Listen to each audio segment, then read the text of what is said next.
On May 23rd, 1610, two boats arrived at Fort James, Virginia, or at least what would later be called Virginia. They arrived at Fort James, which was later to be called Jamestown, which we now consider the first permanent English colony in the Americas. One of the people on these two boats, actually the leader, Sir Thomas Gates, was sent to Fort James by King James himself in order to bring some semblance of organization and order to this new little tiny settlement. Along with the orders that King James sent had to do with some very strict religious observances. For example, every single person had to attend church twice a day, 7 days a week. And you thought once a week was a lot, right? Well, I'll tell you what, if you missed church here, we miss you and we're concerned for you in case you might be sick or something like that. But back in Fort James in 1610, here was the new rule. You miss church once, you get your food taken away for an entire day. You go hungry for a day. You miss church twice, and I assume this could be 2 times in one day, you receive a public whipping. The third time, 6 months in the gallows. Now, that didn't make sense to me because gallows, to me, just everything I know about the gallows back then meant death by hanging. So I thought, 6 months? What's going on here? So I actually took it upon myself to do a little research this week, and in the early colonies, the early settlements, one of the punishments, if you did something wrong, was to have a noose put around your neck, attached to a gallows, and you had to stand there for a good part of the day. Well, when King James sent these new orders, you missed church 3 times, 6 months standing there with a noose around your neck for people to come by and spit upon you, and throw garbage at you, and insult you. So let me just say, back in the old days, people went to church very regularly. And I think we all know why. At least one big reason that they went to church. Now, if you think those punishments are harsh, let me just tell you that they applied to Monday through Saturday. If you miss church on the Sabbath 3 times, or if you were even caught with doing certain kinds of recreation 3 times, or a combination 3 times. It sounds very Trinitarian. I'm not sure why they picked 3 for all these things, but punishment was death by hanging. King James didn't mess around. He wanted his subjects to know exactly what they were supposed to do, what they were supposed to believe, what they were supposed to think, and so on and so forth. Now, in the decades following, people in Europe thought of the American colonies as a place of religious freedom. So we know that over the following decades, things changed and people from Europe actually came to America because there was so much more freedom. However, it was really interesting as I was reading up on some of this stuff, years and years and years after Fort James in 1610, some of the colonies seemed to be just as harsh in terms of their punishment for people who believed things that were different or acted in ways outside the realm of what their particular king or prince demanded. For example, there was the Connecticut Code of 1650 that said if any man worships or has, or how's it go? If any man has or worships another god besides the Lord God, he shall be put to death. This is 40 years later. And then, of course, we know that in those decades, in the decades that followed, in Massachusetts, there were the famous Salem witch trials, and there were so many men, women, and children that were burned at the stake and hung and imprisoned. Even infants.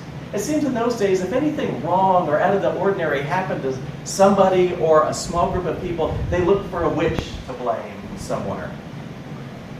And then I also learned that Presbyterians and Catholics and Quakers and so many, many others were actually outlawed in certain settlements and colonies. I was kind of blown away reading about that this week, and I started reading just about a week ago John Beecham's book, The American Gospel.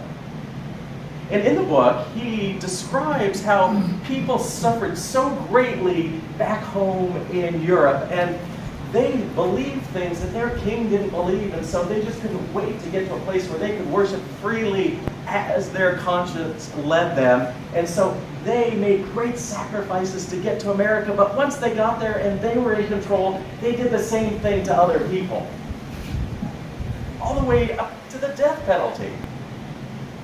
And John Beecham talks in his book about this human practice of demanding freedom, demanding rights, demanding blessings, and what's good for me and my kind of people. But don't expect me to share those same kind of blessings if I have that kind of power. Now, of course, this isn't anything new in the American colonies. It's something that we have seen over and over and over and over again. And we continue to see it today. But as I think about people who have the attitude, well, I deserve blessings, I deserve rights, I deserve religious freedoms, but anybody that's different from me, they don't share those same rights, that is so against the teachings of Jesus, and especially in today's gospel lesson from Matthew. Now let me just begin by saying, in order to understand this particular parable that Jesus is sharing, we have to just know that from the get-go, people who were listening to this parable for the first time thought of it as completely outrageous. And the outrageousness just is a part of the fabric of the entire parable. For example, let's look at the very beginning. You've got a slave, and you've got an emperor. And the emperor loans money to the slave. Immediately, the people living in that society will say, well, we know this is fiction, because slaves don't own anything, and they're certainly not going to borrow money from the king. And so people are just thinking, okay, another one of Jesus' crazy stories that are just so far out there that they're completely unbelievable. But anyway, it's not just the fact that a slave would borrow money from the emperor. This particular slave borrowed 10,000 talents. Now, a talent is an enormous amount of money. It's basically what an average male at the time would earn in his entire adult lifetime. So Jesus was saying that the king lent the slave 10,000 times that. We're talking millions upon millions upon millions of dollars.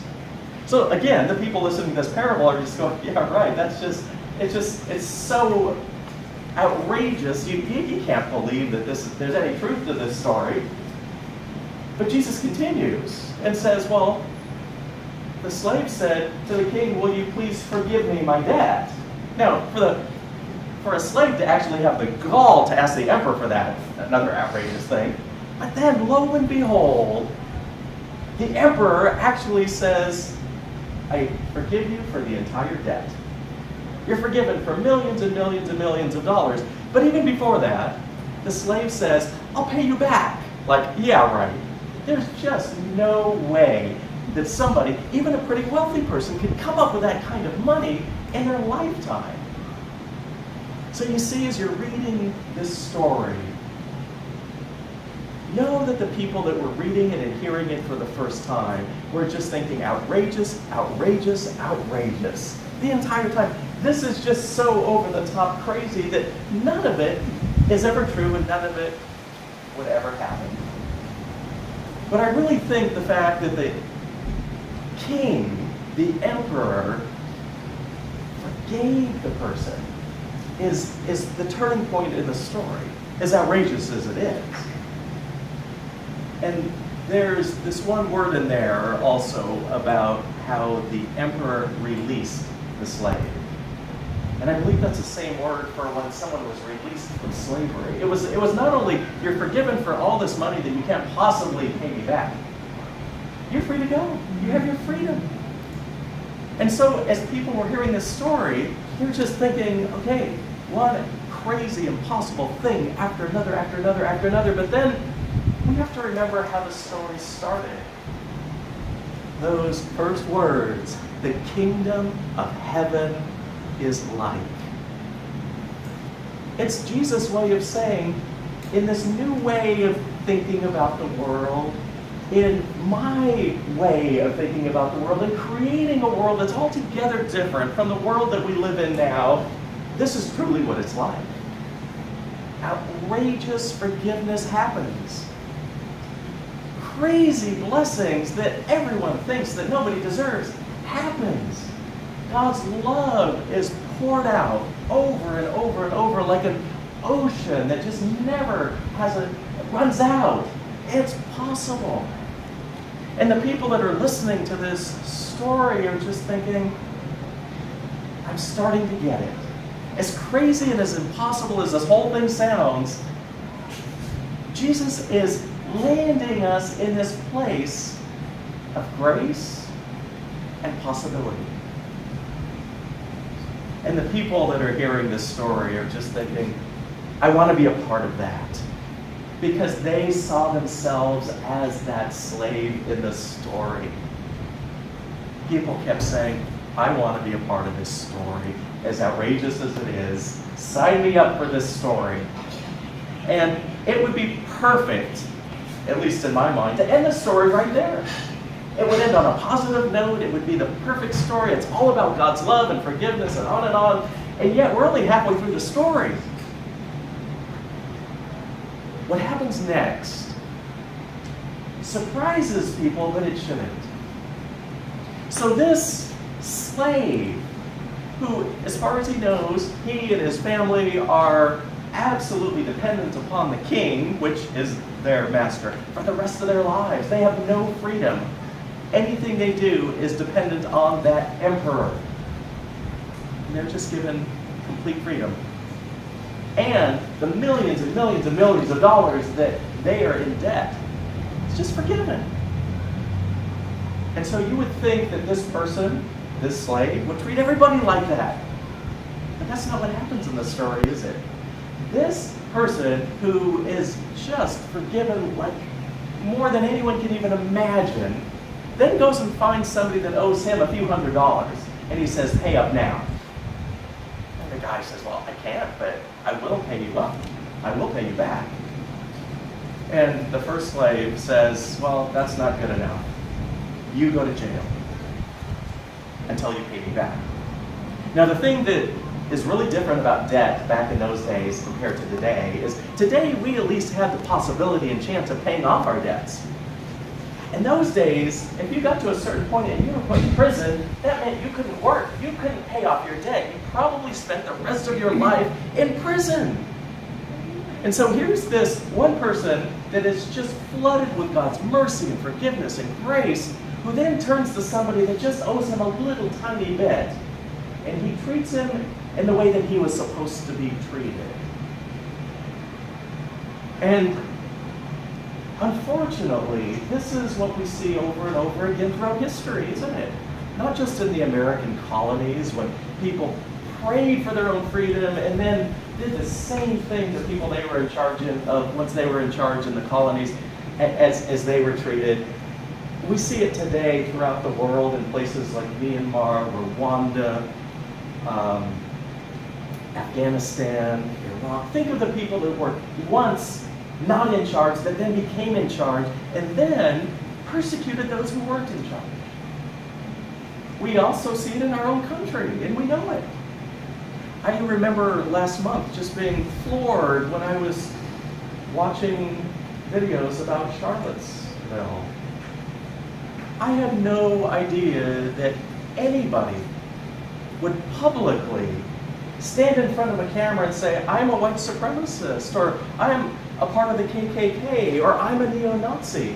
I was just blown away that anyone would do that, but there were hundreds, no, thousands of people that were marching in the streets saying that I believe that I deserve forgiveness. I believe I deserve blessings. I believe I deserve the American dream.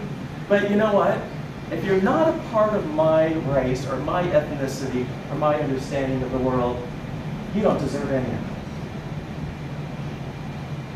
And as I was watching some of the videos about these people that were insisting that because of their race and their ethnicity, that they deserve all this stuff that nobody else deserved. And the things they said about immigration and the things that they said about people who just were literally dying as refugees, I thought most of these people are descendants of immigrants who were once treated horribly. But luckily, fortunately for them, they got to come to this country and be blessed. And yet they turn around and treat people the exact same way that their ancestors were treated in other places. And I'm not talking about the disagreements we have over public policy and immigration policy, because we all have our ideas in terms of what's compassionate and what's fair and what's right. But to say outright, they don't deserve anything because they're not white, or they don't deserve anything because they're not Aryan, or they don't deserve anything because they're not like me and my family, it's like, that is so against the teachings of Jesus. Apparently, because many of these people call themselves Christian, they must have missed today's parable in Sunday school or in church. Because the whole message is God's blessings are for all of us. And the same goes for Psalm 103 that Virginia read to us just a little while ago. Bless the Lord, O my soul, all that is within me. Bless God's holy name.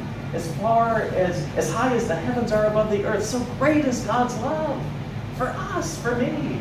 As far as the east is from the west. East, west, got that wrong. As far as the east is from the west, so far God removes our transgressions from us. The psalmist is just in this rapture of realizing how blessed he is, how blessed his family is, how blessed his people are. And as you read the rest of the scriptures, you realize that when you're in this kind of rapture, all you can do, if you're a follower of Jesus anyway, is to share that with others. This is our calling. This is what God invites us to be and do in the world. Those of us who say we are followers of Jesus, that's why we're here. That's why we gather together, to be enraptured by God's amazing love, amazing grace, amazing forgiveness, and to share it with others. Because, frankly, God's grace, God's love, and God's forgiveness is for all. That's how the world is changed. That's how our society is truly transformed. When grace and forgiveness and freedom and love is truly for all.